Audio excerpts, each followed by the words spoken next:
This episode is brought to you by Thorn, and I have some incredible news for any of you that are in the military, first responder, or medical professions. In an effort to give back, Thorn is now offering you an ongoing 35% off each and every one of your purchases of their incredible nutritional solutions. Now, Thorn is the official supplement of CrossFit, the UFC, the Mayo Clinic, the Human Performance Project, and multiple special operations organizations. I myself have used them for several years, and that is why I brought them on as a sponsor. Some of my favorite products they have are their Multivitamin Elite, their Whey Protein, the Super EPA, and then most recently, Cinequil. As a firefighter, a stuntman, and a martial artist, I've had my share of brain trauma and sleep deprivation, and Cinequil is their latest brain health supplement. Now, to qualify for the 35% off, go to thorn.com, thorne.com. Click on sign in and then create a new account. You will see the opportunity to register as a first responder or member of military. When you click on that, it will take you through verification with GovX. You'll simply choose a profession, provide one piece of documentation, and then you are verified for life. From that point onwards, you will continue to receive 35% off through Thorn. Now, for those of you who don't qualify, there is still the 10% off using the code BTS10, Behind the Shield 10, for a one-time purchase. Now, to learn more about Thorn, go to episode 323 of the Behind the Shield podcast with Joel Totoro and Wes Barnett. Welcome to the Behind the Shield podcast. As always, my name's James Gearing, and this week it is my absolute honor to welcome on the show one of the founding members of the Broken Lizard troupe, star of Super Troopers, Beerfest, Tacoma FD, and so many more Firehouse favorites, Kevin Heffernan. So in this conversation, we discuss a host of topics, from his early life, his journey into the world of law, the story how he met Steve Lemmy, the formation of Broken Lizard, Super Troopers, Beerfest, how they brought Quasi to the streaming services, how his cousin was a big influence on the creation of Tacoma FD, overcoming censorship, and so much more. Now, before we get to this incredible conversation, as I say every week, please just take a moment, go to whichever app you listen to this on, subscribe to the show, leave feedback, and leave a rating. Every single 5-star rating truly does elevate this podcast, therefore making it easier for others to find. And this is a free library of almost 900 episodes now. So all I ask in return is that you help share these incredible men and women's stories so I can get them to every single person on planet Earth who needs to hear them. So with that being said, I introduce to you Kevin Heffernan. Enjoy.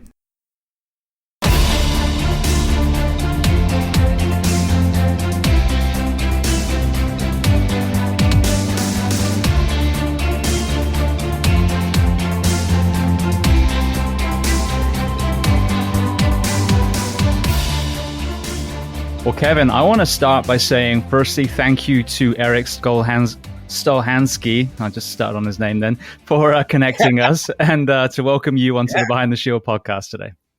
Yeah, he's a fellow Floridian too, isn't he? He is, yes. And he put us together, which is great. Absolutely. Thanks for having me. Yeah, thank you. I mean, obviously the timing is perfect. We were going to be connected a little while ago, but now with Tacoma FD just being on Netflix as well, there couldn't be a better time, I think, for this conversation. So I always tell people it's not if, it's when, and when the time is right, it'll happen. So here we are.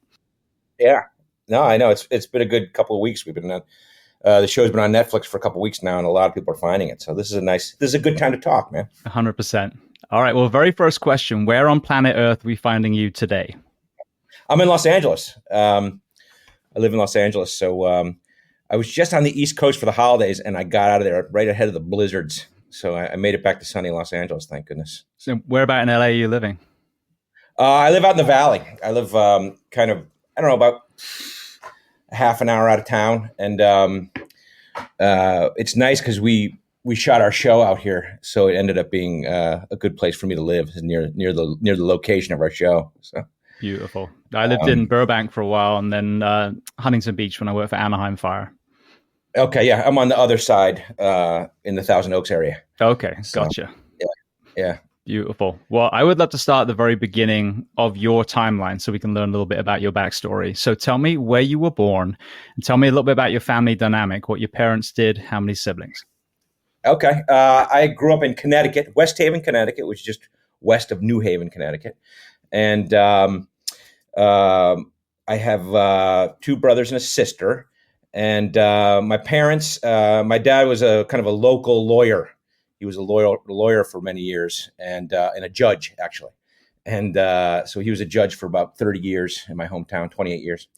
And so, yeah, so I just grew up in Connecticut, pretty normal, childhood. And I ended up going to Colgate University in upstate New York. And that's where I met all the other fellas that, we made these Broken Lizard movies with Super Troopers and Beerfest. And we started, doing comedy there. And from there, we moved to New York City and just started making comedy. And at the time, I wasn't sure if it was all going to work out. So I ended up going to law school at the same time. and I became a lawyer in New York City for a while. And then luckily was able to shift gears into the comedy world. So I don't know. That's the grand scheme of about, covering about 40 years right there for you. Well, I'm going to go back. So let's talk about growing up with a dad in law. Firstly, what area of law was he practicing? He was kind of a general practice guy. He was the kind of small town lawyer that, people would hire if they had some sort of injury or workplace problem or whatever. And he also kind of specialized in estates, very dry stuff. And it led him to be a judge for 28 years in that area of estates and that kind of thing. And we had grown up, and I grew up, and I think that's probably what I aspired to, was to follow my dad's footsteps, and so I kind of was on that track for a long time. Did having someone in law as a parent factor into you being more careful when you were a teenager, not getting into too much trouble? It's funny. We would hear stories, and I'll talk about my older cousin, this guy named Cousin Bill, who's a firefighter, was a firefighter for 30 years in my hometown. And he was much more of a troublemaker. And we'd hear stories about my dad going down and bailing him out of jail. And it made me think that maybe I should keep myself in order. So, yeah, I mean, we tried to let that be a thing that kept us in line. And sometimes it didn't work out, but, we tried to stay on the straight and narrow. Now, what about sports? What were you playing when you were school age? I don't know. We kind of did it all. I played hockey and baseball. I played football, played basketball, and, kind of the big four or whatever. And so, we played in those leagues as kids, and Little League and Pop Warner football and, all that kind of stuff. And we did that all the way up through high school. So it was kind of very, straightforward. I was never that great at any of them. I was, moderately okay. And, but that was the kind of way that you engage with other people and had fun with your friends and that kind of thing. When I was little, I was very small, had a blonde afro, buck teeth, dry skin, and spoke differently than a lot of the kids because I went to a private junior school and then a state school, the public senior school.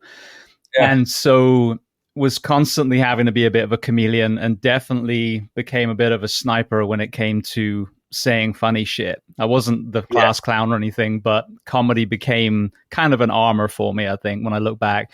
And a lot of the people that I've had on the show that ended up in comedy, there was, more often than not, an element of bullying or low self-esteem when they were younger, and that comedy kind of came out of that. When you look back now, is there any of that genesis on your story? I don't know. I think there probably was a little bit. I was always a heavy kid, so I was always a little fat kid who's the, the kid who's always tends to be the jokester. But I don't think, like you, I don't think I was necessarily the class clown. It was, but I definitely gravitated towards like the funny stuff and the wisecracking, and I always enjoyed watching comedy and that kind of stuff as a kid. I don't think that I fill the role of like tortured artist or or bullied kid that turned to comedy. I don't really fit that role. I don't think I think I was just Steve Lemmy, my partner in crime in Tacoma, we always talked about the traditional funny fat guy, and I always looked like the little funny fat kid. Probably is what it came down to. Well, what about career aspirations? I know you ended up in law. Was that what you were dreaming of becoming when you were in school, or was there something else? I think so. I mean, I think I was always on that track. I worked in a few different law firms and things like that. It's very unsexy, but I think I was definitely on track for that. And but in the back of my mind, I always enjoyed, performing, and, I'd done plays and stuff like that. And, and when I got into college, we started doing some comedy shows, and that really kind of clicked for me. And so, I think by the time we got to college, I don't know that we ever, realized it would go where it did, but by the time we got into college, I think, you were hoping that that's the direction you could go in, and so I did dual paths, when we were in New York City as a young comedy group and doing shows, by day I would go to law school, and by night we would do comedy shows, and just, see which track won, I was watching an interview. I think it was ABC or one of the TV stations anyway. And you were on with Steve. I think it was promoting Tacoma, if I'm not mistaken. But the origin story of how you met that involved a party and an overcoat. So I think I'd love to hear that story if you're able to recall it. Well, Steve Lemmy was kind of a rake. He's always kind of an impish kind of guy, and he was a year younger than I was at school, and so I was a member of this fraternity house, and he was a freshman below us who was trying to get into the fraternity house, and we would have this, and I had never met the kid before, and we would have these parties at this fraternity house, and it was in upstate New York, so it was very cold. Everyone would show up in their winter coat. Everyone would take their winter coat off, and they throw it in the middle of the floor, and then they go party or whatever, And so one night there's a party, and I went to the pile to grab my coat to go, and my coat was gone. It was missing. Somebody stole it, which happened occasionally, but I was pissed off because it was freezing out, and I lost it. And so I went a couple of weeks without my coat, and then there was another party, and I saw my coat in that pile, and I was like, holy shit, there's my coat. And I went, I grabbed it, and I reached inside of it, and the guy, apparently, who was the thief who stole my coat, had left his college ID in the pocket of the coat. And I pulled it out, and it said Stephen Carlos Lemmy. And I was like, who is this guy? And somebody said, oh, he's a freshman. He's trying to get into the fraternity and whatever. And he's in the other room dancing, And I was like, oh, boy. So I went up to him, and I said, hey, buddy, you stole my coat. He said, no, I didn't. I said, yeah, I found your ID inside the coat. And he went, oh, my God. The same guy that stole your coat must have been the guy who stole my ID. And I thought that was a great response. From that point, that was the first time we kind of met. And then ultimately we were thrown into this comedy group together, and we just kind of hit it off and started writing stuff together. But it was not an auspicious beginning to our careers, because I hated him. I didn't like the guy, and I've come to like him a little bit over the years. So how did you get over that, though? Because, I mean, at one point, the only thing you know about this guy is that he's a thief, and now you put in this group together. It's funny because we had started this comedy group in college. Jay Chandrasekhar was one of the guys, was the guy I started with, and ultimately, he went on to direct Super Troopers, and we did our group together. We still have our group, but so Jay and I kind of started that group, that comedy group at school, and Jay really wanted to have Steve be a part of it. And I was like, I'm not putting that guy in this thing. The guy's a thief. I don't like him. He's got long hair and earrings. I don't like that. All this kind of stuff. And he's like, well, you know what? We'll get him in there. He can play like the scumbag roles. He can play like the guys who were, you don't really like that much. And I was like, okay. And so I let him. I said, that's okay. He can come in. And so he joined. And then from there, though, we actually have a very similar sense of humors and things that we like. We became, great friends at that point because we were kind of thrown in this thing together. And from then on, we just kind of, had a great time writing things together. We would write sketches together for the two of us to star in or to, act in or whatever. And it kind of just ended up growing from there. And what about Eric? When did he first come on your radar? Eric was also a year below us. And I didn't even know him that well. He came into our comedy group the second year, and but he was also a member of our fraternity, and he I knew him as a member of the fraternity before I knew him as like a performer, but he was kind of a theater guy, and he came into the group and he used to do this like funny, like ridiculous, like lizard character or something, and we would shoot videos of it and stuff, and so he joined us the second year, and then when we moved to New York City, he has another year at school, and after that he came and joined us in New York City, and lived on our couch or whatever. So, but yeah, I mean that was in the early '90s, so we've been together for a long time. Do you get angry again now that long hair and earrings are back in fashion? No. I love, my kids got long hair, and I like Lemmy's long hair. I just like to give him shit about it. Because he had a very kind of New Yorky look, he had long hair and like multiple earrings, and he would wear like this suede coat with tassels on it that he would walk around town on, and you're like, are you kidding me, pal? But on the inside, I actually really liked his look.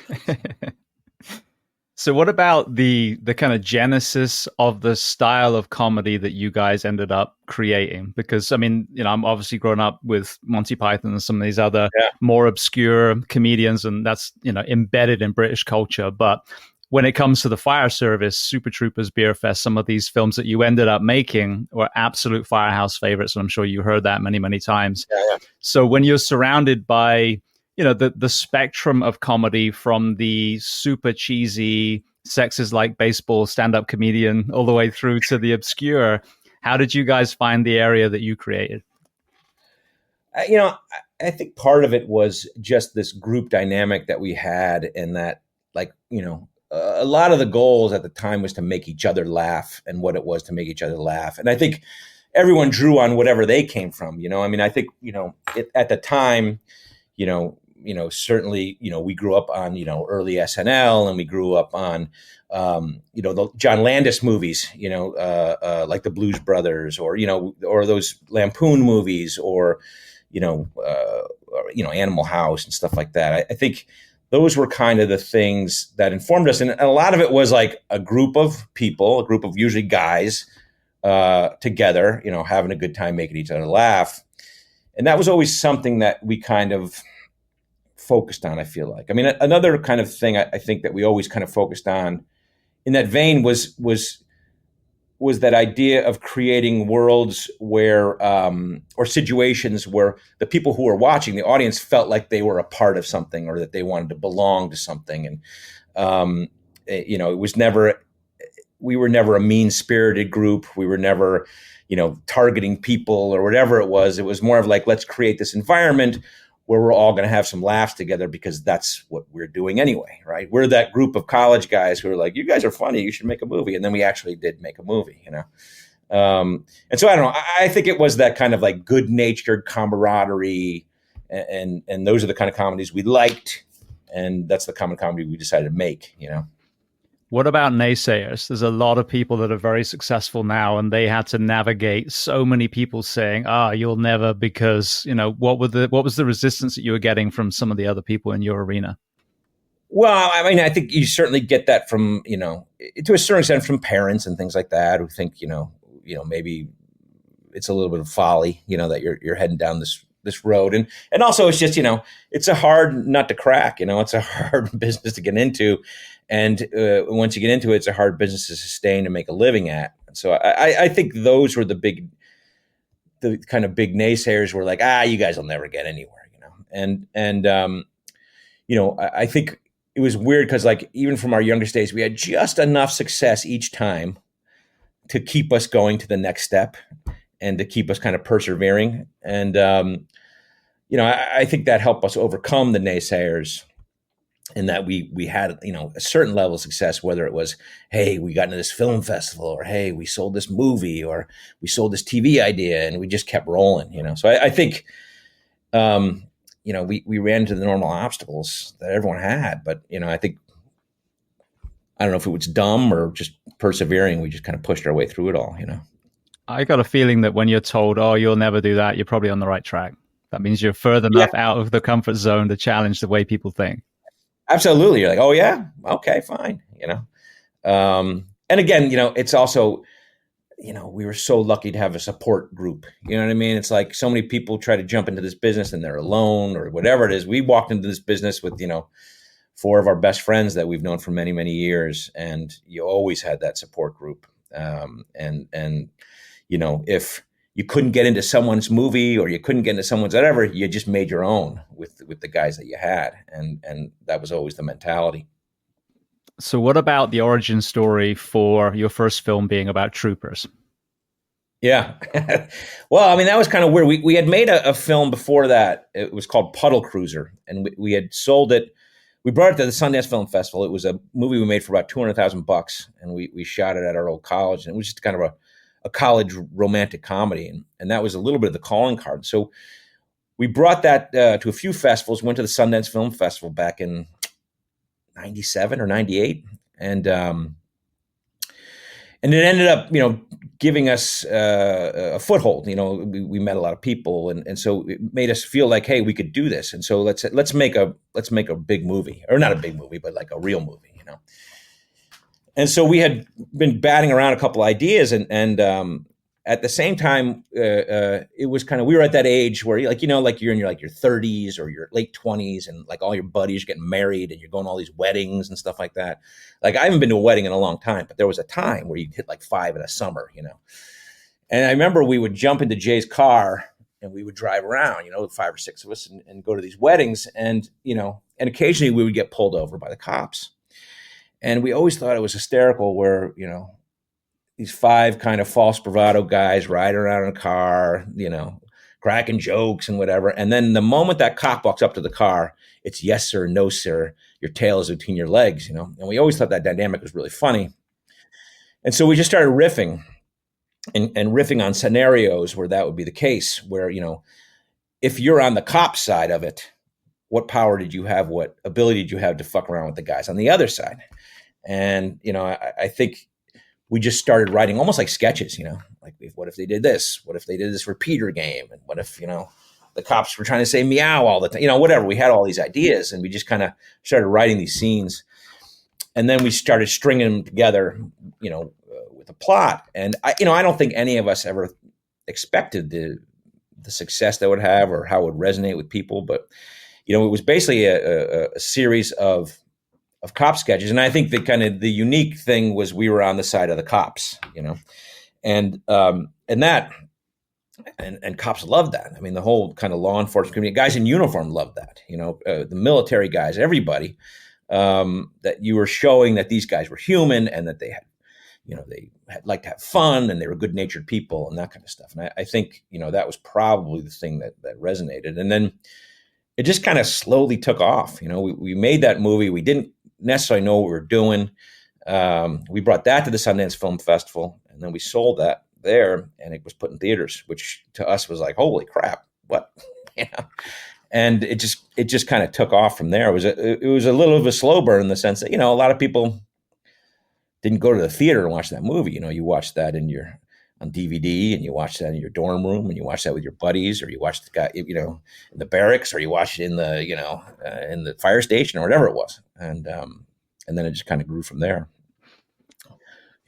What about technical advisors? I had Dale Dye on. He's actually coming back on again because they've just made a sequel to Band of Brothers, and amazing. I worked with him. I did stunts for a long time, so I worked with him doing like a little prep boot camp for a stunt show that I did years ago in Japan. But he obviously prepares these actors for serious drama role, dramatic roles, and playing the soldier properly. How much technical advising did you have for Super Troopers? Did you kind of inquire in that community, or did you do it more blind? No, I mean, like I remember like a funny moment. It's like we, like I said, we just kind of wrote these sketches, and we didn't have a whole lot of technical. Like Tacoma, we really kind of like crossed our T's and dotted our I's with technical stuff. But I think then we didn't know. And I remember one like funny incident where I think it was like the first or second day we were shooting, and we were on this highway, and we shut down the highway. and to shoot. And to do that, you had to have local police officers come and do that for you, and some state. And so we had some state troopers there and some local police officers, and they started kind of arguing over who was going to be in charge of this, the highway, and closing it down and opening it up and whatever. And we thought that was great. And we started talking to those guys, and we started asking them questions. And, really we started filling stuff in on the fly, from the guys who were on our set, just to shut down traffic. And we're like, what about this? And how does this happen? And what do you do with the, and then, once it's the same way with the firefighters, once you start them talking, they have 100 stories. They have a story about the rookie and what they did to this guy and the prank they pulled on that guy. And so that was a really kind of on the fly technical advisor stuff where we were talking to the cops who were on the set, because we didn't know any better at that point. We put together a certain, shoestring budget and just went there with some cameras and started shooting that movie. But luckily, I think, there's plenty of stuff in there that doesn't fly, but I think, luckily the cops didn't necessarily call bullshit on us because they enjoyed the movie so much. Yeah, it wasn't a documentary. How we try very hard to not let people call bullshit on us, or to avoid that at least. So. Absolutely. Well, what about Beerfest? Your last name is Heffernan.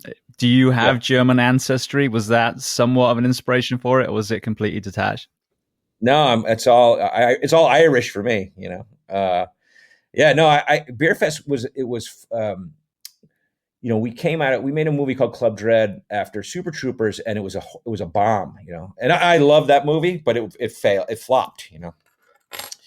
And we were criticized. We were criticized for being sophomoric and liking fart jokes and whatever it is. That kind of stuff where you get knocked for maybe little lowbrow humor or whatever it was. And so Beerfest was a reaction to that. It was kind of like, oh, you think that we're sophomoric? You think we're, whatever, frat boys or whatever? Let's make a movie called Beerfest, And we had gone on a tour to Australia for Super Troopers, the original Super Troopers. And a tour in Australia is very different than a tour in here. It's a much kind of more raw and raucous movie tour. So we would go to a lot of beer gardens, and we would go to a lot of bars, and whatever, show up there in uniform, whatever it was.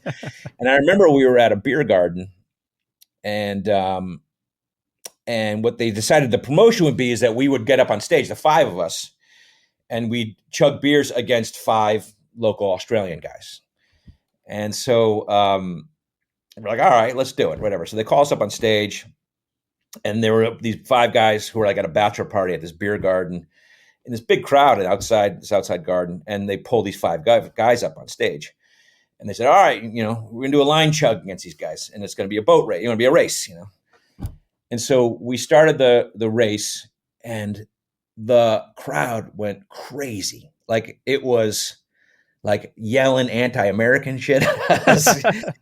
Whatever. It was like this fervent, like people were rooting for their guys so hard that ultimately they had to take us off after the thing, and we lost. And they took us off the stage, and they put us in a van and had to, get us out of there because it was this raucous thing. And we thought that was one of the funniest things we'd seen and one of the coolest things we'd seen. And that was the genesis for that Beerfest idea. It was like, oh my God, what if we made this nationalistic Olympic competition of beer drinking, and the fans are drunk and everyone's crazy and whatever. So that was the kind of this Australian trip was the genesis for that idea. And then in response to, us being criticized for being sophomoric, we decided, let's make this movie. And, it had kicked around a little bit. We tried a couple different places. And then ultimately, Jay Chandrasekhar had directed the remake of The Dukes of Hazzard. And he did that for Warner Brothers, and it was a success for them. And in response, they said, well, you guys can go make Beerfest. And so we made that on a shoestring budget. And that was, one of the most fun, movies that we ever made. It's, we had those German bad guys, and we got, some real kind of bodybuilder guys, and we got some great comic guys like Will Forte, Nat Faxon, and Eric Christian Olsen, and they played the bad guys. And we got, guys like Donald Sutherland in there, and it was just a really fun movie to make. And I think that resonated with a whole nother group of people. It's like you meet people and it depends on what their age is, but some people are Super Troopers fans, some people are Beerfest fans. But that was a great experience to make that movie. And again, that was a movie that did not succeed at the time in the box office, but since has had this huge life kind of afterwards that people connect with. I wrote a book 3 years ago, and when you release the book, you're like, oh, it needs to be a success now. And then you have a realization that you made it. It doesn't matter when it takes off, as long as it's out there. And listen to the story about Band of Brothers again. They released it in 2001, and then 9/11 happened. So it didn't really have that, the all eyes on it at that point. And it was actually the 10-year anniversary where most of us really learned about Band of Brothers, and it really took off. And that was 10 years later. Yeah. Yeah, it just takes, the time. And the problem is there's so much fervor and so much weight placed on the release time of things, whether it's a TV show or a book or a movie or a song or whatever it is. And then you forget that you're still putting that thing out into the world, and people are going to discover it. And that's been the case with every one of our projects, every one of them. Super Troopers was like, 3 years after the movie came out, we're walking down the street in New York City, and some guy comes running out of a bar, and he's like, "You're the Super Troopers guys." And we're like, yeah. Come on, let me buy you some beers, And that was that kind of stuff didn't happen until years after Super Troopers came out, And it's the same thing with Beerfest. It's the same thing with we just made a movie called Quasi, which came out on Hulu last year, and we wrote that movie 20 years ago, and it just takes a while. But ultimately, if it's good, or if you have a fan base or whatever, they'll discover it. So, what was your experience going from the regular movies to the streaming service? I think when Eric came on, it was literally right before Quasi, and it was funny. I was literally walking with my wife a few days ago, and we were laughing about the rack scene. How every scene he gets taller and taller and taller, and there's that sense that people on the rack, before they get ripped apart, they probably feel really fucking good, right? A little decompression before I die. Yeah. So what was that experience like? Because some people have had on the show, obviously there's a negative side to the streaming and the royalties and that kind of thing. But what made you guys make the leap to that, and what has been your experience so far? Well, I think it was really a function of, it was a result of the circumstances. It's like, obviously that was coming down the line. It's like it's so expensive to put movies in movie theaters now. And to kind of crack into that market. And I think that, the companies are realizing that. And it was the pandemic, I think, that really brought that to fruition, where nobody was going to the movies, and they realized, God, we better get these services farther along. And, that they realized that maybe there was more of a life with people sitting on their couch, and I get it, maybe, there's certain elements of in the film world where it's considered as prestigious, or it's more of an event to go out to the movie theater. And I understand that. I mean, from our circumstances was we made that Quasi deal to be in the movie theaters. And then when the pandemic hit, there were no movie theaters, they were closing them down, and they didn't know what the future of it was either. They never knew if they were going to come back. And so you didn't really have a choice at that point, and the company came to us, Searchlight, and they said, look, we have this deal with Hulu. There are no movies in movie theaters right now. Do you guys want to convert your deal, and we'll make it a streaming deal, and you guys can make the movie? And at the time we were kind of like, hey, look, however it works, however we can get this seen by people, we're great with it. And so, I think we had to make that decision at that point in time. And, it's the Tacoma stuff to me that's made me realize that, the most important thing for me, we tell funny stories, and the most important thing is for as many people to laugh at that as you can, or just spread it. And, the streaming has become the way to do that. And we're finding that with Tacoma, is that it's a way to reach more people, and, we don't make superhero movies, and we don't make huge blockbuster movies. And so that seems to be the way to reach the people these days. So I'm totally fine with it. However they watch it. I love that people are watching Tacoma on Netflix right now. I think it's great. and you hear from people and fans, people discovering it. And so, yeah, I mean, it was a weird experience for Quasi because you were used to the build up to opening weekend, right? Everything's about opening weekend. And then Monday morning, whether it's, a failure or a success, the balloon, the air's out of the balloon on Monday morning. You know what I mean? It's like there's 3 days and then you're done. The streaming stuff's not like that. It's it has a life. And I really liked that about Tacoma. And I liked it about Quasi too. I mean, Quasi had a nice run for like 3-4 months on Hulu. And it did quite well, I think that's the better side of the streaming thing. But it's also just the future, it's not streaming. I don't know that it's going to go away, and I don't think that theatrical movies are going to go away. You just have to figure out how to make them cost effective, Yeah, absolutely. Yeah. It's funny when you publish a book on Amazon, which is what I did, I think everyone is the number one bestseller for like a day. Doesn't matter what you've written and how many people buy it. You're a number one seller. And then all of a sudden you're actually, book number 27,000, whatever. And it is. Yeah. But then you just kind of reframe it and go, it's out there now. And I think that's what's good about streaming is I can watch it today or I can watch it a year or 5 years from now. But there's 2 points in life. You haven't seen it and then you've seen it. So does it have to be the day it came out, or is it 10 years from now when as an artist, as long as that person hopefully sees your work or reads your book or, whatever it is, when is kind of irrelevant. Yeah. I mean, 2 years from now, someone's going to read your book for the first time, and they're going to love it. And and it's not going to matter that it, came out on April 13th or whatever. Yeah. I mean, when it was the number one bestseller, by the way.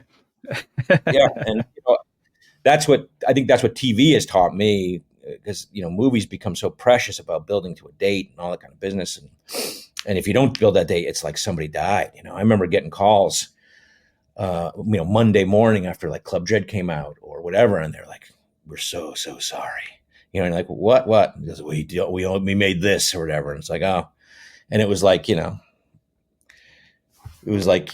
somebody in your family had died, and you're like, well, now they're going to be able to discover that thing, and they're going to be able to watch it. And, the movie begets movies, so people who are Broken Lizard fans watch Tacoma, and people who are Tacoma fans go back and watch the Broken Lizard movies now. And, I think it all works out for the best for us. I mean, I don't know. Well, you made some very unique films. I think we're about the same age, roughly. I'm at a point now where I yearn for new stories. They've rehashed so many stories. They remade, the films from our childhood, the Karate Kids and all these things over and over and over again. What is your kind of perspective on the audience these days? I can't help but feel like people are yearning either for more, true stories, or, I mean, obviously, the reflection of real people like Tacoma, in the real profession, or, brand new stories, or, more raw stories. I think that's another thing. I think that, as you said, the superhero has just been milked to death now. Marvel and DC have squeezed every single penny out of those stories, Star Wars franchise. So to me, a film has to be worthy of someone taking their children, spending $80, $100, on sitting in a movie theater. So I don't know. I don't even know if there's a question in there, but what is your perception now on what the audience wants in 2023? That's why the world is so, the industry is so weird now, because it's like you do have to justify, and you have to justify up your corporate ladder of how, why someone's going to go to that movie theater or why someone's going to watch your material.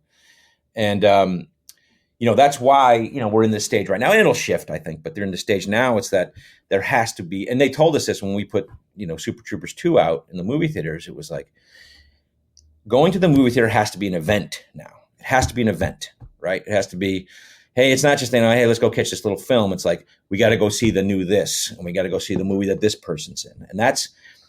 And whether that's what America or the viewing public wants or whatever it is, that's just the way the corporate mentality of it is, right? So you have to overcome that. And sometimes you can, sometimes you can't. When we made Quasi, our feeling was, this is a kind of a different, weird movie for us. It's not something that people have seen us in or whatever. And we're not going to get anyone to bite on taking a chance to put this in the movie theaters, right? probably our best chance is to get some streamer to put some money up on it and do it, And, I guess my feeling is that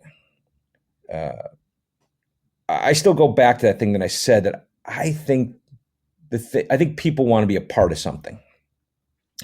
I think people want to watch something and connect with it and be like, hey, that's like me, or that's, that character is like, and I've been through that. To me, I still think that's the best driver of entertainment. And I think, when we make Tacoma, we keep that in our mind, where it's like, we pull real life stories of, hey, that happened to me, and I hate moisturizer or whatever it is. I like mayonnaise. That shit in there, and people connect with that. And I think that's what make people want to watch it. I still believe that that's the driver, and so that's kind of where we go. But I don't know if the industry believes that. And yes, it's easier to put Aquaman on a poster and get people to come out to watch it than to put when we made Super Troopers. The poster for Super Troopers, they put us upside down on the poster because we were nobody knew who we were. And they didn't want you to think that they were nobodies in a movie. So they put us upside down so you couldn't recognize who was on the poster, And I think that still exists kind of today. But, I don't know. It's cyclical, I think, like it'll come back to people are liking this kind of a movie. And then, there'll be another surge of superhero movies, and then there'll be another surge of whatever, and, zombie movies or whatever it is. But at its heart, I just kind of stick with the fact that I think people want to connect personally with things. So however that happens, Absolutely. We do it through laughter. 100%. Yeah, which is how you connect in the fire service too. We see horrible stuff, and laughter is the way that we connect and decompress. Absolutely. And, we've talked to a lot of guys about that. And they're like, hey, you should do a story about this. We can't do a story about that in this show. It's a little dark. Depressing and dark and, whatever. But, we can take this and make a spin on it and have fun with it. Well, speaking of that then, so you mentioned Cousin Bill. Walk me through, your experience with him when you were young and your perception of the fire service, however that was, and then how that factored into the creation of Tacoma FD. Yeah, in my hometown, it was always kind of like a family business, and my cousin was there, and there were always like families, that had people in the fire. And it was fathers and brothers and cousins, and they were on the local fire department. And if your, kid had something stuck in their throat, you'd walk them down to the fire department in the corner, and they'd get the thing out of his throat or whatever it was. It was a very kind of like community oriented, operation. And that was something that we always loved. And as we were trying to make the show, it goes back to kind of what I was saying about what you connect with, is that we pitched this show as a family show, because a firehouse is a family. You're there 24 hours a day with the guys on your shift. You sleep with them, you eat with them. And then at the same time, there are families within where there's cousins and brothers and fathers and daughters and whatever in the service together. And that was a big attraction to the idea for us, because I think that, again, like I said, that's how people connect with it, And so, we were batting around these ideas, Lemmy and I, and, my cousin Bill always been a fan of our stuff. And he would always say to us, hey, you think cops are funny? Come talk to me when you want to do a firefighter thing, because firefighters are way more funny than cops are. Like, okay. And so, Lemmy and I were kicking around this idea. And part of it was self-serving in the sense that,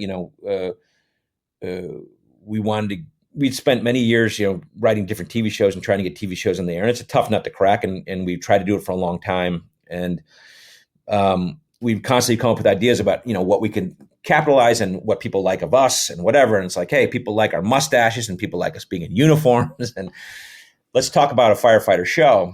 And we were in Tacoma at the comedy club doing a comedy show one weekend, just Lemmy and I, and it was raining out and whatever. And we were like, it'd be a pretty funny firefighter show premise is that you put the show in the rainiest city in the country, and then you can create the idea that, like Super Troopers, where there's not a lot of traffic, so you can have some fun. There's not a lot of fires in the rainiest city, so you can probably have a lot of fun. And so we were kind of batting that idea around, and we went to Cousin Bill. And we were like, hey, we're thinking about it. He goes, that's a great idea. I got, these stories. And we just started kind of talking to him and kind of building the world out a little bit and trying to make this family feel, of the show and guys who like to have fun. And it was funny because it was an inauspicious beginning with the real Tacoma Fire Department. We had announced at the show we were going to make the show, and we were in Seattle, and we were doing Lemmy and I were doing comedy shows in Seattle, and the owner of the club came back. The owner of the club came to the backstage, and he said, "Hey, there are a bunch of Tacoma firefighters out there, and they want to talk to you." And we're like, "Oh shit, what?" And so after the show, we went out and we met with these guys. And there's 7 or 8 guys, and they're like, "Hey, we heard you want to make a show about the Tacoma Fire Department." And we're like, "Yeah. We're gonna make that show." Like, and what the joke is that it's always rainy, so we don't work. And we were like, no. I was like, "Listen, we work very hard as any fire department." We're like, we know. And so we talked to them. We said, we're not going to, we're going to make you look bad. We're going to make you look good. And, look at Super Troopers, that's what we're going for. And finally at the end, one guy said, "Okay, all right, fine." And then the guy reached into his pocket and he pulled out a business card. And he said, "If you need a technical consultant, I'm willing to help you out." He said, "Thank you very much." And we ultimately, ended up making the show and ended up having a very good relationship with those guys. But, in the beginning, I think the firefighters were a little nervous that we were going to make them bumbling idiots, and that was never our intention. It was always like, "Hey, let's make a world, very similar to Super Troopers, where you want to hang out with those guys. They're good at their jobs, but when they have downtime, as firefighters have, they're having fun, having a good time, and giving each other shit, that kind of thing." So Cousin Bill was also a fire historian. Have I got that right? Yeah, he was kind of like the local fire historian. He retired last year, and so he's kind of taken that on. That's one of his jobs he's taken on now, where he's kind of the official historian of the local fire department, and he's got all kinds of great stuff. And, he's the kind of guy who amasses funny stories in his head, firefighter stories, which is what makes him a wealth of information for us. And he also is a guy who was very much a stickler for, authenticity. He was always kind of like, if I'm going to be on the show, my name's on the show as a technical consultant, this stuff's going to, the guys who are sitting in the fire department on Thursday night watching this thing together are not going to call bullshit on us. We're going to make it, and whatever, you have to do that sometimes. You have to shade things, sometimes. But for the most part, he was very aggressive about making sure that we wore our equipment properly and we had the proper equipment, and, and he'd make fun of us, but, we'd figure out how to get the SCBAs on, and, So what did your technical training look like? And did you use that guy who gave you the business card in the end? No, we didn't use that guy, although we became friends with a lot of those guys, and I think they were very happy. We actually had a couple episodes where they came down. A bunch of the guys from the real Tacoma Firemen came down. We had a firefighter ball episode, and they were at the ball, and they were extras, and we hung out with them for a few days there, and that was fun. And we've done some earlier in the seasons, we would do some promotional stuff up there, so we've got they would send us stuff to put on the walls and things like that, like real Tacoma, like here's an axe and here's a whatever, and so we would do that. So our relationship ended up being, really, really great with them. But the technical consultant stuff that we did with Bill, Bill ended up being a guy who was always on the set with us. And, our show, partly because it was low budget and partly because that was the premise, it was like, we don't really fight fires. We do like one fire a season because that's all we can afford, really. And so it's more about hanging out in the station, So when we did have those big, shoots where we'd gear up and we'd fight a fire or whatever it was, Bill was very adamant about being there. Here's how you do it. Here's how you enter the building. Here's how you do this. And, we would spend a lot of time on that. But a lot of it was just like, for Bill, it'd be like, hey, we're on the apparatus floor. What's on the wall? Or we're driving the engine. What's inside the engine? Or it was kind of a lot of how is the hose packed, and a lot of stuff like that. And then it was terminology. Like he would get very angry with us when we would say garage. It had to be the app floor or the apparatus floor. He'd get angry at us when we would call superiors by their first names, as opposed to captain and chief and whatever. And so that was always kind of a fun, and he was, not afraid to jump in and say that, and he'd get in a fight with the prop guy, and it's like, that's not the proper ladder that you would have in this situation, that kind of stuff. And we always got like a lot of enjoyment out of that. But at the same time, we meet a lot of firefighters now and say, hey, you know what? I think that is, a very authentic feeling show to us. And I think it's a credit to Cousin Bill for all the years he spent in the department and helping us, create that sense, It is really jarring when you work, and I can't imagine being a cop, how many times people get it wrong, or the FBI or something like that. Oh, yeah. But I worked on the World Trade Center film with Nicolas Cage and, God, I forget who directed it now, Oliver Stone. But I was just simply a glorified extra, that's all I was. But I'd been in acting. I became a stuntman in the end, but we got this gig, and I got a whole bunch of my Anaheim firefighters onto the film. But it was the other side. Like, we had FDNY gear down to the point, but when it was the final cut, we were just like shadows in the background. So the attention to detail on that point, was obviously wasted on a lot of these shots. But when you see your average firefighters in a scene, oh my God, it's awful, because they've got everything is wrong. Everything is wrong. Even I hate to call this film out, because one of the guys from the film is on the show, but there's a film Paramedic came out recently. And this woman is doing compressions on a guy with a Kevlar vest still on, and it's like, did you not ask anyone? Didn't you even just watch a CPR video, American Heart Association, for something? But so even though it's a comedy show, by making sure all those things were right, it keeps us, which is, I'm sure, as a lot of firefighters watch the show, it keeps us engaged with the jokes rather than what the fuck is that on his back? Yeah, no, we had a bunch of that kind of stuff. And who's the guy that does like the green screen? Who does the green screen gags where they take the scenes from firefighter movies? Fire Department Chronicles. Jason. Yeah, Fire Department, right. Yeah. Jason, right. We use his coffee. We have his coffee as on this thing. But Jason Patton, yeah. So, but Cousin Bill was always like, I don't want to be in that green screen thing. Okay, so we're going to make sure.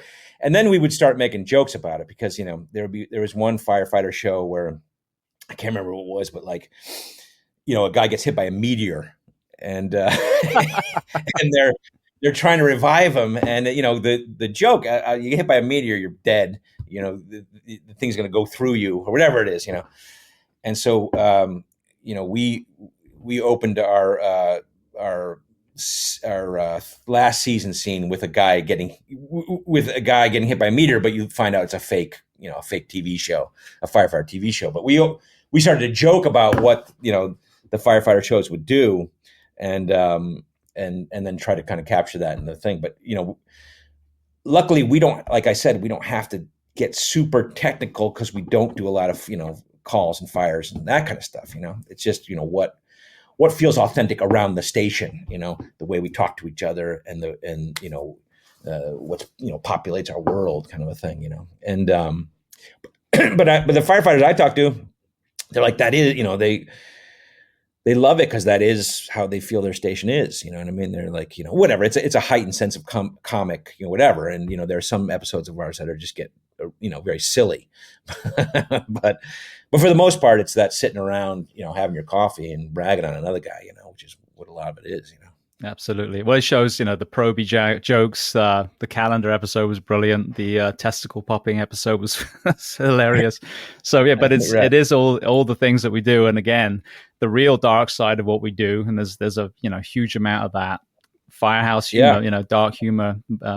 What's the term? Gallows humor. Yeah, that is how we offload. And I think that's why films like yours are so popular in the fire service, is just because it allows us to just laugh and not think about anything, because if you look at the psychology of laughter, it downregulates the nervous system. That's why we laugh, even if it's a dark joke. Yeah, it's funny because we would try to every once in a while, like Bill or somebody will come up with an idea where we're like, it's a little dark, like, but you try to find what the funny part of it is, or at least what the important part of it is. Like we did an episode on kind of the PTSD kind of thing where Bill would always talk about how when he started on the fire department, it was like, suck it up, you're a pussy, don't, whatever. And then realizing that that the firefighter sees so much shit that you have to release, and that, talking to people, or whether it's, therapy sessions or whatever it is, becomes an important part in keeping, mental health for the firefighters. And he said, that's, as I became higher up the ranks, that became a very important part of our life and dealing with that issue. And we were like, well, it's hard for us to deal with that issue because then you have to deal with what inspires that issue. And, and then you don't want to get into a situation where you're making fun of it, and so the trick is, hey, how do you do the group therapy session episode without, delivering a positive message, and not getting too dark, and because firefighters see so much dark stuff, and the other kind of great thing about this is as the show has become more successful or more people see it, firefighters reach out to us with stories, and, some of them are like, well, we found this dead guy behind a dumpster. And you're like, well, we can't do that. We can't do that. I'm still waiting to find the joke. Where's the joke? And to us, it's hilarious. Yeah. His trousers around his ankles. Yeah. And so, there are all those things. And you're like, we found this guy, he was covered in shit and we had to do this. And you're like, okay, we can't necessarily do that, And the funny thing is trying to figure out how to do something like that, but not, So, there's so many dark things that firefighters see. We just can't really tackle that world because we're trying to keep it light and fun for people. Well, speaking of that, just as a tangent for a moment, it's been bizarre the last few years seeing the politically correct element start to put into the point where it almost squashes out everything. It's like the person who develops allergies and all they can end up drinking is water. You know what I mean? It's like that. So in the world of comedy, obviously that the parameters are exactly where you're exploring, the South Parks and Daniel Tosh and some of these, which I think South Park is hilarious because the fact that they haven't been canceled when they are, literally pushing the walls from all areas. I think maybe that's the key. They push all the walls.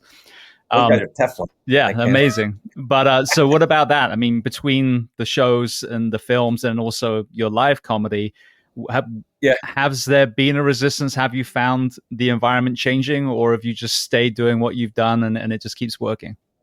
Yeah, I think mostly we stay where we are. I get it.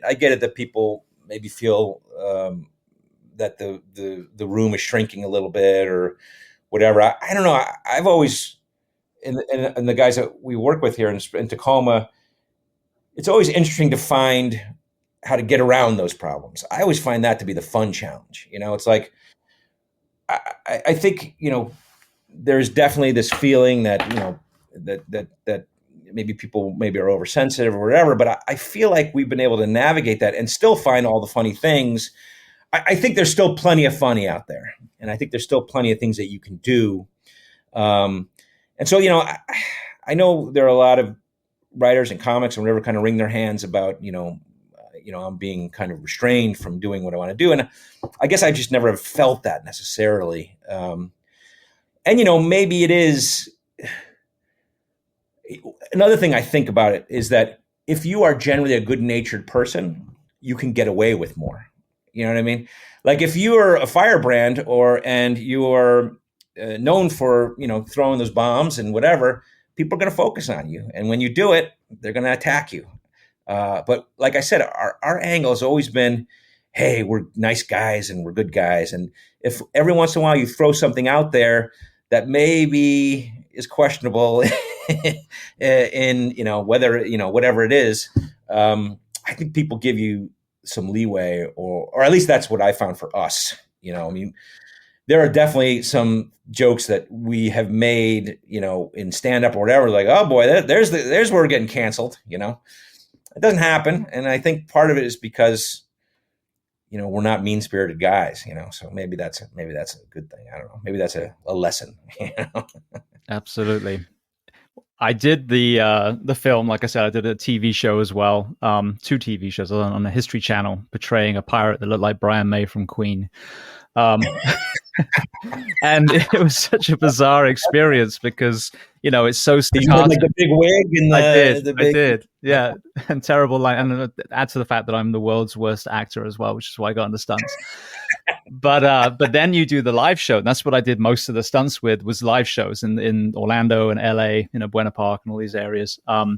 We had a bunch of guys that we knew who did that stuff. Yeah, I mean, it's a great on-ramp for a lot of things, but there was no comparison. When you do a live stunt show, a pirate show, a show in Universal, whatever it is, you immediately get that audience reaction. But then when you're on a set, especially a huge production, you do it and then it takes an hour to reset and you do it again and there's no real feedback. And I've heard a lot of people, high level actors say they have no idea how the film's going to turn out because they're not in charge of editing or anything. So, it could be amazing. It could be terrible. And they put the exact same performance on.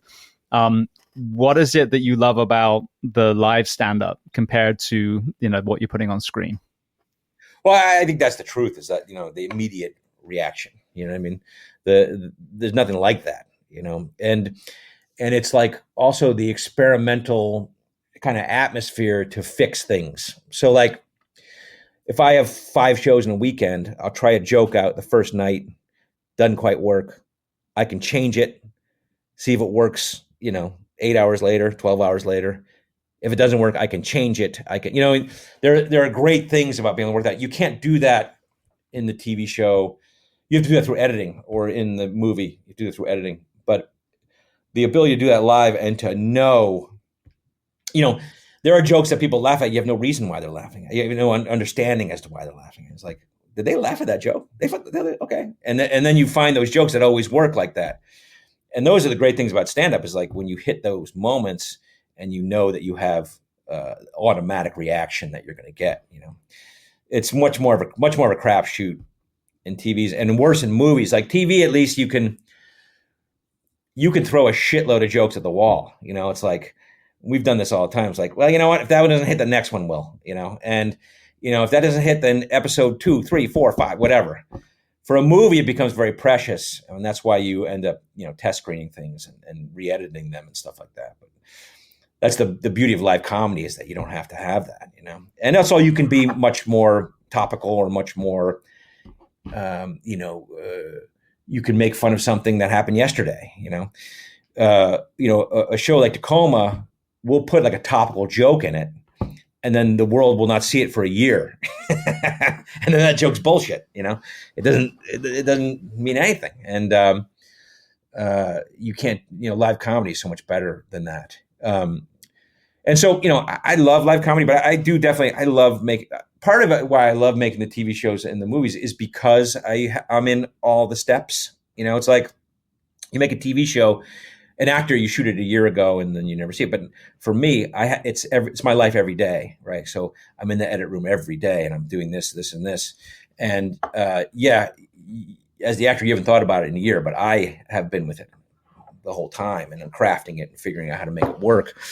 And so that's still very satisfying to me, but I get it why, actors and comics and stuff love the live comedy. And I like it too. I just didn't like traveling around. Like traveling around, it was the biggest pain in the ass to me of doing live comedy. And Lemmy and I did it for 10 years, but I guess if I had my druthers, I would stick with making TV shows, I love that part of it. You mentioned about a lot of the stories you just couldn't make into an episode just because of the darkness or whatever. Is there one story that you've heard either from your cousin or some other firefighter that you wish you could, but you couldn't, but you can tell it here?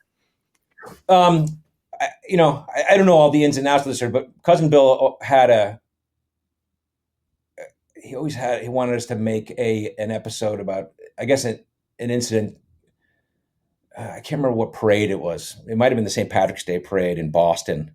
about guys going there and getting, just wasted and ending up in the back of a police van, and and he always wanted us to make like a parade episode where guys get drunk, and part of it was like, dude, we can't make a parade episode because we can't pay for it. Like we can't, we don't.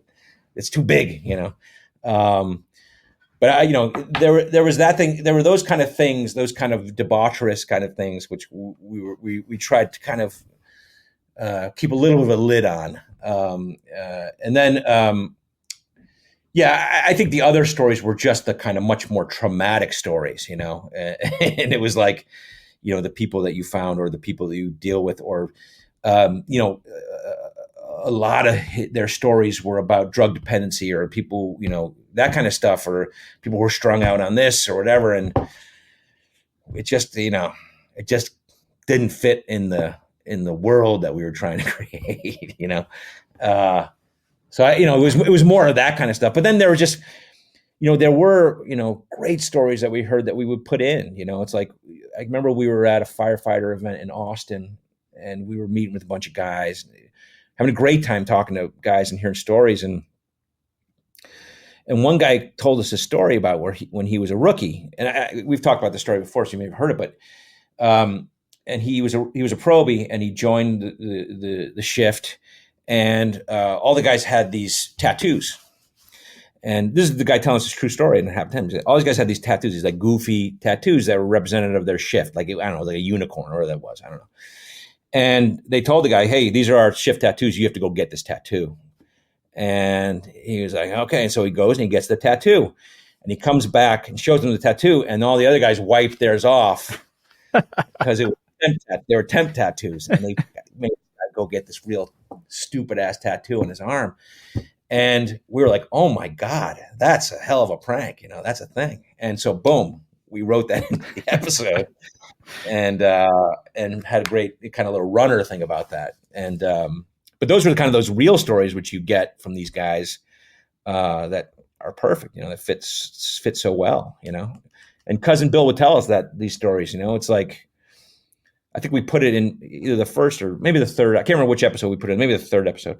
The story about how a guy had to give mouth to mouth to a cat. It's like they rescued they rescued a bunch of people and the cat from a burning building, and the firefighters walk out and they're doing CPR on someone, and they get a little closer and they realize the guy's trying to revive a cat. And we thought that was the greatest thing in the world. We put that in an episode. And the more you talk to the firefighters, every one of them's got 100 stories, that are just hysterical. 100%. I'm sure you have a million funny stories. I'm a terrible storyteller, but they're in there. I just need someone else to tell them for me. So that's what you need, And so, what we were finding is like, hey, can you make a TV show out of this? Yeah.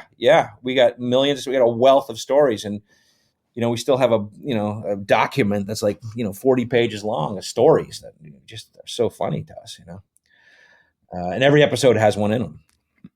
Well, you talked about discovering this other side of our profession, the I guess you could say the price of service.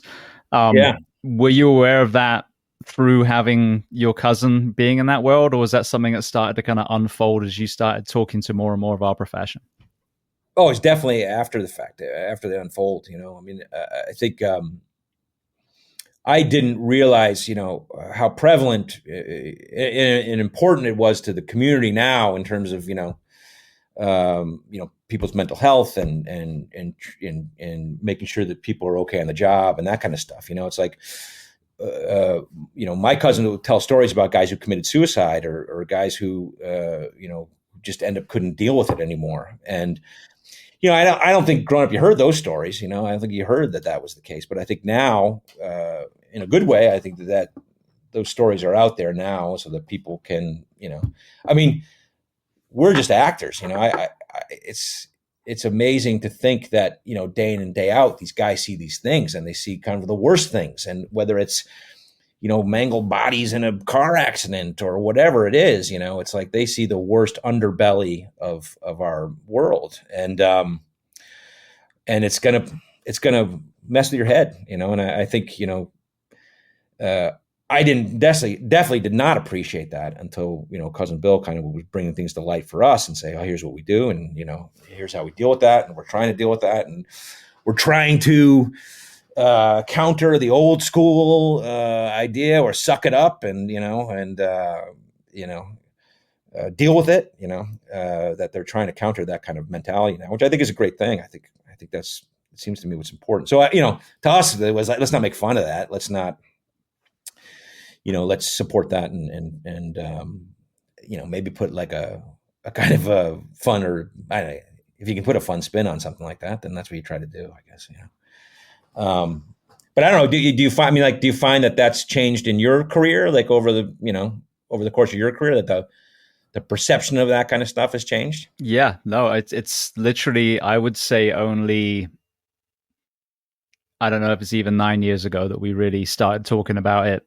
This is one of the reasons why I started the podcast, after seeing a lot of the dark side, going to the funerals, and realizing that we were just doing the same thing over and over again. And what's strange about the American Fire Service is we're so siloed. You got a city and they won't talk, which you kind of illustrate in the show. Police and fire don't like each other, city and county don't like each other, and so therefore there's no knowledge exchange.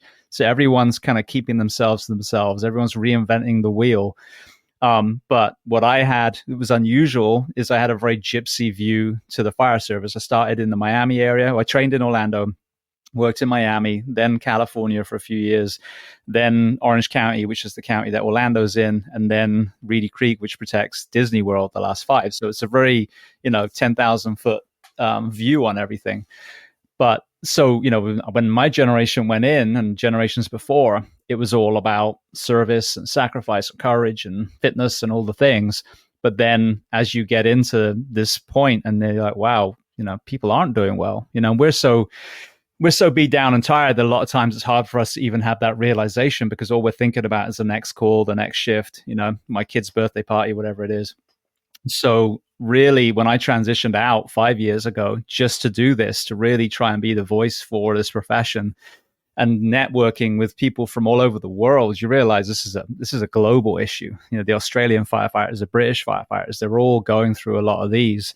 And so now it's like, now that we're talking about it, now we actually have to act, and not trying to be doom and gloom on this conversation. But at the moment, there's a hiring crisis too. And I think it's because of this. People are now understanding the whole picture. And unless we change it, we aren't going to have people lining up to do this job anymore, because even though it's the most incredible profession, which is why I advocate years after taking the uniform off, there are some things that are really detrimental to the human and that person's family as well, that we have to address to put it back to this incredible profession that we all adore. Yeah. And it feels like it's also, trying to overcome the mindset of the old school, is a big, huge part of it, I think, in talking to Bill and when he was a rookie, like you said, it's in the last 10 years, and then in his thing, like from an administrative point of view, it's those issues that dominated his last few years, because the perceptions were changing and things were coming out much more about, how to deal with this stuff, and I found it fascinating. And that's kind of why we wanted to make an episode about it, but realized that it was difficult to navigate for us in terms of, trying to keep it light and fun and that kind of thing, But I don't know. Hopefully we can just provide some sort of enjoyment for the firefighters anyway, just kind of a light release, for the guys. Well, question for you. I want to round off, but just one last kind of lens from you, because you do sit in a unique place at the moment. We have done a terrible job of storytelling what we do in this profession. I would say Only the Brave, obviously Backdraft, Ladder 49, and probably about the only ones out there that really reflect what we do. And even someone pointed out recently, which was a very good point, even the reality television shows that feature fire, the cardiac arrest always survives. They always get the person out the car, so again, it's kind of showing our successes only. How do we as a profession do a better job of branding ourselves, of educating the public on what we actually do? Well, yeah, I mean, I think, and I can only speak from the kind of this kind of like, I guess, lighter perspective of it. But it kind of goes back to what I was saying earlier. It's like part of the nice thing about Tacoma, the TV show, is showing these firefighters as real people. It's showing them not, doing the call or fighting the fire. It's them in their lives and how they're real people who have fun and have friends and family and that kind of stuff. I mean, I feel like, that helps the perception of firefighters in general. It's like, the more we puncture this sense of like, these guys are invincible heroes and more that they are real people, I think it helps everybody. And I think, we try to do that in our very kind of light, non-messagey kind of way, but I think that helps the greater message in the sense that, if people can connect with firefighters as humans, I think that helps everyone's perceptions more. It helps push the world forward, Absolutely. I don't know. I don't know.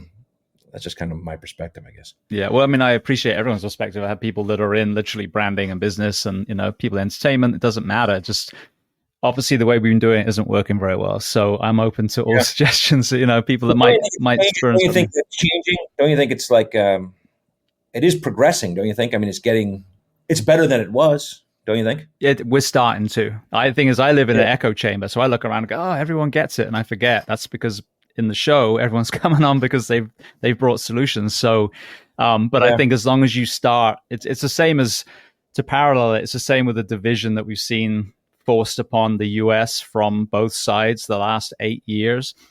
It's the more that we can pull people back into, the middle, the more of a paradigm shift that you can create. So you're not trying to fix everyone straight away, but if you can just grab one more department, one more firefighter, and keep, pushing the improvements, then eventually there will be a tidal wave and it'll sweep over the whole country and everyone will benefit.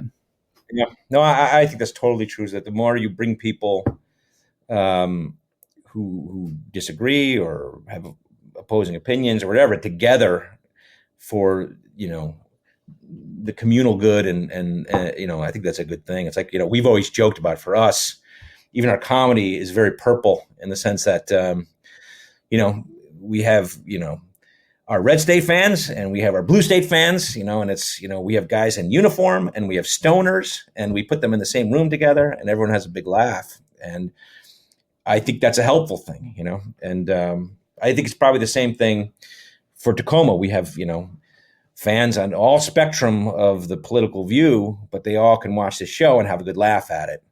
And to me, it's those things that remind us that we can get past the divisiveness and enjoy each other despite our differences. 100%. We got way more in common than we have difference, and most of the differences you can celebrate anyway because they're unique. Yeah, everyone can laugh at a fart joke. 100%. 100%. Yeah, and even a laughing baby, how can you not smile when a baby starts laughing? You know what I mean? It's contagious. So you've got 4 seasons on Netflix now, was True TV now, all streaming on Netflix. I'm assuming you're probably going to be creating more seasons of that. Talk to me about what's coming as far as Tacoma and if you have anything else in the pipeline for Broken Lizard. I hope so. I mean, I hope we get to make more. We made these 4 seasons, and I think, whatever, not to get in the weeds of the industry, the company that we've worked for has been taken over 4 times, and we've had 4 hierarchy shifts. And each time, I think, I don't know, the new person cares a little bit less about us. So, we've been kind of overcoming that, but luckily we've been doing the seasons. And then this Netflix thing gives us a lot of good exposure. So hopefully all that will lead to us making more Tacomas, because like I said, we got a stack of more of firefighter stories that we want to tell, and hopefully we'll get that opportunity. We'll see how this Netflix thing shakes out, and then at the same time, right now we're writing Super Troopers 3, and we hopefully, I would imagine maybe later this year we'll try to shoot that.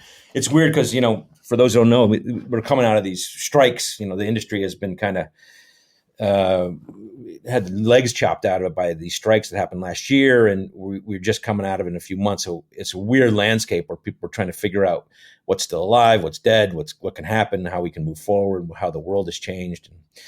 But Super Troopers 3 seems to be on track for us to be able to do that. That's kind of the next big Broken Lizard project. And then, Steve and I are selling some other shows. We've been working on a couple of things. We've been working on a military show, actually, Steve and I, based on a lot of stories and a lot of friends we've made in the military, based on, guys who like our stuff. And so we've been working on that. And we've been doing this podcast. We've been doing this companion podcast, Tacoma. It's a video podcast we've been doing, which is on YouTube. And I don't know. We're trying to stay busy. I'd love to make more Tacomas. That's kind of the big thing.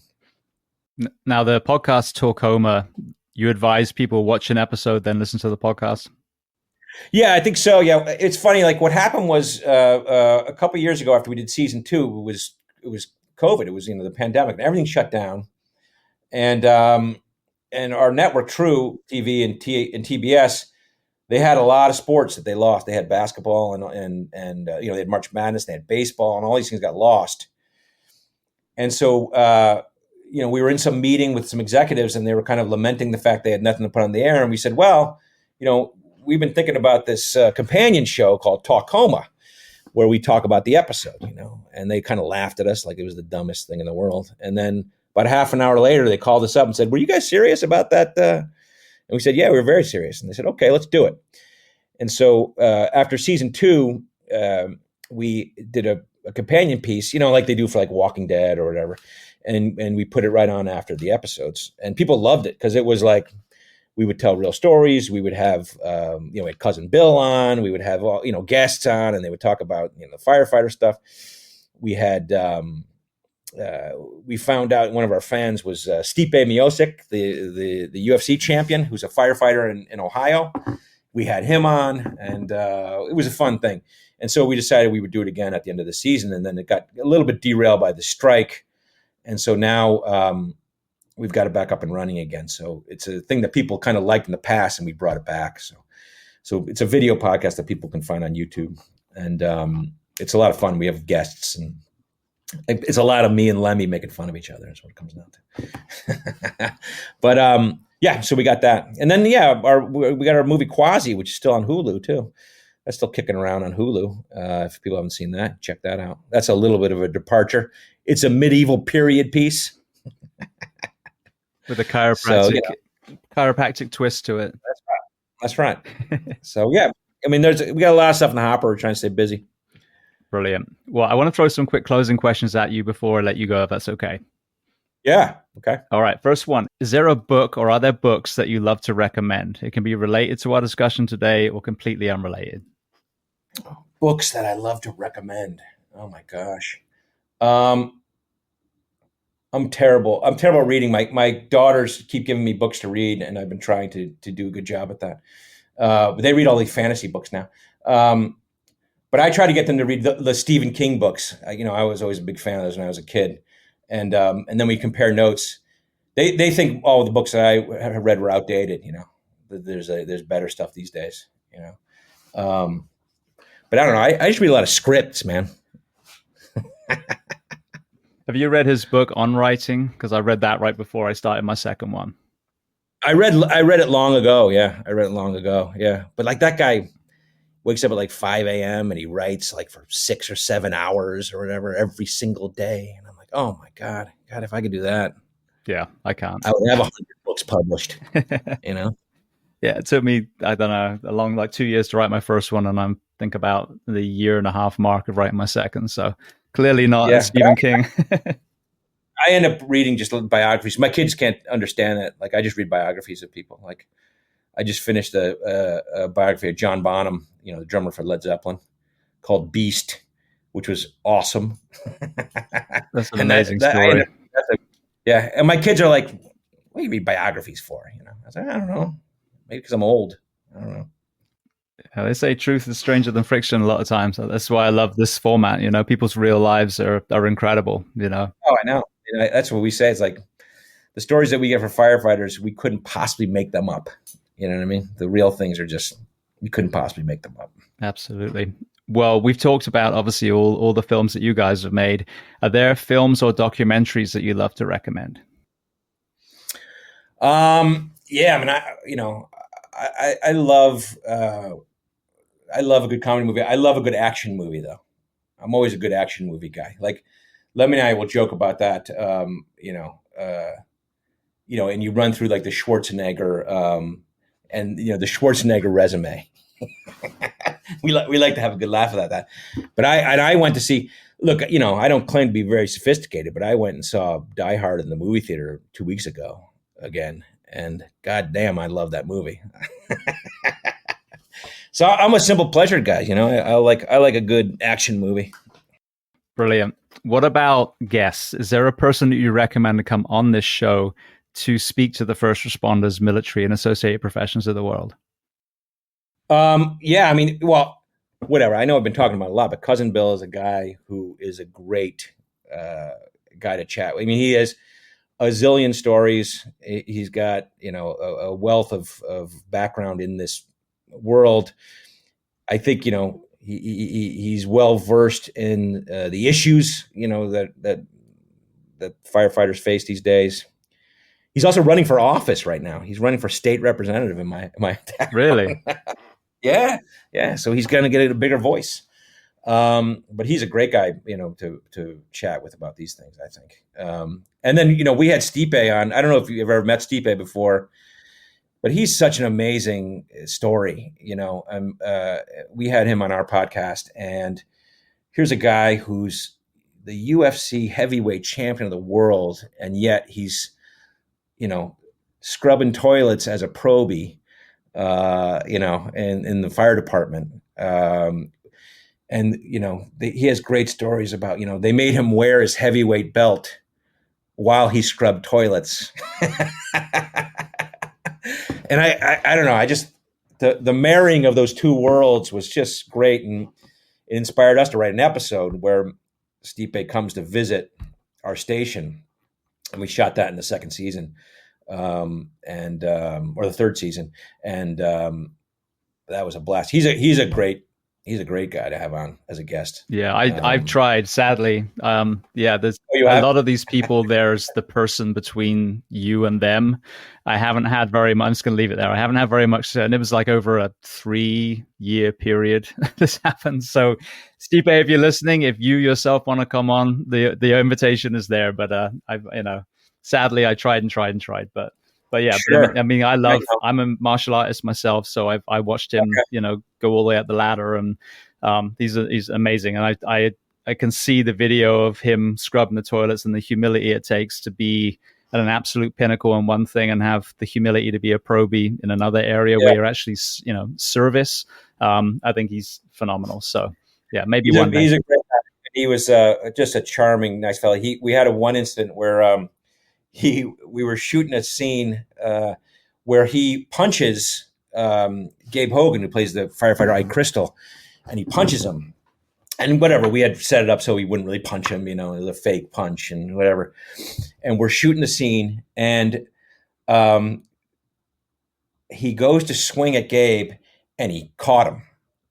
And Gabe goes down, because Stipe's hands are like the size of my head, like when you see them, And he just caught him with a finger, like across the face or whatever. And Gabe went down like a ton of bricks. And Steve was like, "Oh my God." And we have it on camera. He's like, "Oh my God, I hit him. I'm so sorry. I hit him." And he felt so terrible.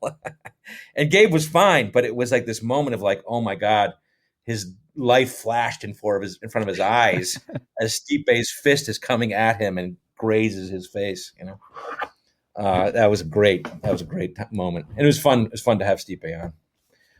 I'll see. I mean, I don't know. I don't know what kind of ins I have with Stipe anymore. I'll put in the good word for you, man. That'd be great. Like I said, the invitation's been there for a long time. But yeah, I know the initial time he was working with someone who they were doing all this professional stuff, and I know they parted ways, and there was an issue with lack of communication. So he may never have heard the invitation himself. So yes, that would be phenomenal if you were able to help. Thank you.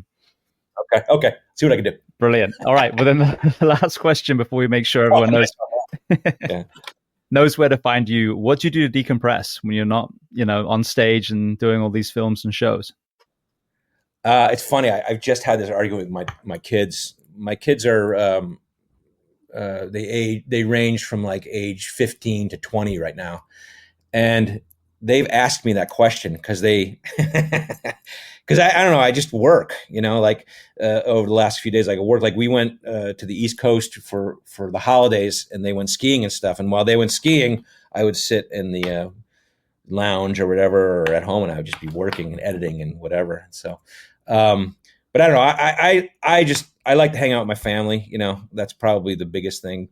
We watch movies, or we go, whatever, hiking and that kind of stuff. It's like, whatever time I could spend with the family, that's really my decompression time. I love to watch movies and TV, but then sometimes I feel like I'm doing it, because of work, like I feel like I'm, researching or whatever it is. And so, sometimes it doesn't quite work out, but yeah, just hanging out with the family is really my decompression time. Beautiful. Well, the entire 4 series now are in Netflix, so yeah, that's where they can find Tacoma FD. Where are the best places for people to find all your other work and reach out to you, whether it's social media or any other area? Yeah, I mean, Netflix, you can just stream like crazy if you want to now. It's great. And then our latest movie's on Hulu, Quasi. That's a broken lizard movie, and about Quasimodo, and then I think all the other ones are, on the basic streamers and stuff, Super Troopers and Beerfest and Club Dread, and people can check that stuff out. Slam and Salmon, another movie we made. And then for me, I'm at Heffernan Rules. I think on pretty much everything. Heffernan Rules on Twitter, Heffernan Rules on Instagram. We have Lemmy Heffernan as our YouTube page, and but I think those are the handles that people can hit me on. I'm not a great social media guy. Are you a good social media guy? I repost a lot of videos of either first responder stuff or kindness and compassion. I try and put a lot of the good stuff out there. Me personally, I don't look at social media apart from to find those videos. So I would say, outwardly yes, but inwardly no, because I'm fully aware of how those things could just suck you in. So I try and leave my phone as far away from me as I can. I feel like I could be better at it, but whatever. But sometimes we get some people to help us out with that shit. Some young kid who knows what he's doing. Yeah, exactly. Understands the algorithms and content and all those other words that I have no idea what they mean. Well, yes. Kevin, I want to thank you so much. Firstly, for just coming on, full stop. But secondly, again, for this unique perspective that you have. I mean, to do the comedy, film when it came to law enforcement, and now you're doing the show coming from the firefighter perspective. These are all, as I said, Firehouse favorites, hands down. I'm sure it's the same with law enforcement, but they are, as you said, also humanizing the men and women in uniform, because we do become a little two-dimensional, not only to the public, but to ourselves as well.